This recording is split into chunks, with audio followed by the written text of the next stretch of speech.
When I sat down to dinner with my wife, I never expected the moment she would casually drop a bomb that would change everything. She looked up from her plate, her tone soft, almost playful, and announced she was going on a trip with her coworker. The way she said it froze me in place. It wasn't a question, it wasn't a request, it was a declaration, served with a half smile as if my opinion no longer mattered. In that instant, my gut twisted with the certainty that something was deeply wrong. I stared into her eyes, searching for hesitation, for guilt, but all I found was confidence. The kind that assumes I'd swallow it quietly and never push back. I set my fork down, leaned back, and forced my voice into calm steadiness. "Perfect," I said, watching her closely. "Because that's just the right time for divorce."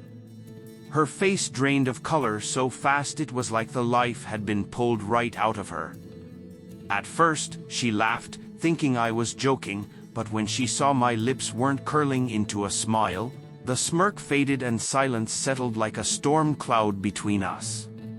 She stammered, asking what I meant, but I didn't raise my voice. I told her plainly. If she was comfortable enough to plan trips with another man without telling me, then I was comfortable enough to let her go completely. A marriage isn't a game where one person sneaks away while the other waits at home. A marriage is supposed to be a partnership. She fired back quickly, claiming it was for work, that I was blowing things out of proportion, but her excuse had no weight. No official email, no clear proof, no logical reason, only shaky words and nervous eyes that gave her away. I wasn't blind. I'd seen the late-night texts, the long phone calls, the sudden disappearances. This trip was simply the final nail sealing what I already suspected. I told her I wouldn't argue, wouldn't chase down explanations that made no sense. Trust, once it shatters, doesn't ever return whole. She raised her voice, accusing me of giving up without letting her explain. But in my heart, I already knew, if she were truly innocent, she never would have hidden it in the first place. The next morning, while she played house and made breakfast like nothing had happened, I began pulling together the pieces, documents, bank records, signs of unusual spending. She tried to act normal, flipping her phone face down on the counter, avoiding my eyes like that would erase the truth.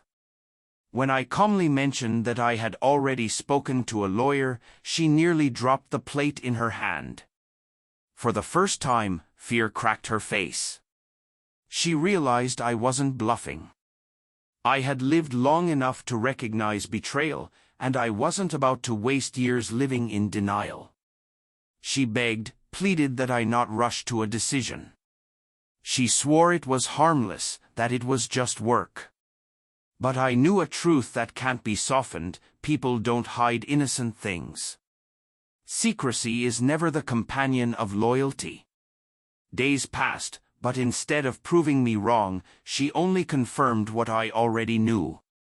His name appeared on her call log more often, her nights out grew longer, her explanations thinner.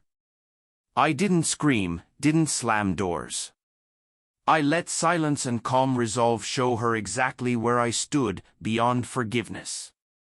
By the week's end, divorce papers sat on the table between us. She looked at them like they were a death sentence. She cried, begged for counseling, promised to cancel the trip. But I told her something she couldn't argue with: if loyalty required hesitation, then it was never loyalty at all. Her tears didn't move me, they weren't born from remorse, but from being caught. I packed my own suitcase and set it by the door, a mirror image of the trip she had planned. Only this time, the destination wasn't her escape, it was mine. When she finally walked out, dragging her bag behind her, a wave of calmness washed over me. It wasn't anger, it wasn't triumph, it was the freedom of laying down a burden I should have dropped long ago. The weeks that followed felt lighter. No more lies dressed as excuses. No more staring at a phone glowing with secrets. My home breathed easier. My days felt less heavy. I realized I had been surviving in a marriage where trust had been bleeding out, slowly, quietly, until nothing was left. She sent messages at first, apologies, requests for another chance. But I never replied. My answer had already been given the night she confessed that trip. Great, I had said. Perfect time for divorce. Those words were final, and they didn't need repeating. As time passed, the truth became undeniable. Some betrayals don't need photos or proof on paper. They show themselves in patterns, in choices, in the way someone looks at you with half-truths in their eyes. And when that moment comes, the most powerful revenge isn't rage, it isn't begging for answers. It's walking away with your head high, never turning back, and reclaiming your peace. If you've ever felt the sting of betrayal, remember this: you deserve loyalty without hesitation, honesty without shadows. Don't settle for half-truths. And if this story resonated with you, don't just watch silently. Subscribe, join this community, and let's keep standing together against betrayal, stronger and wiser every time.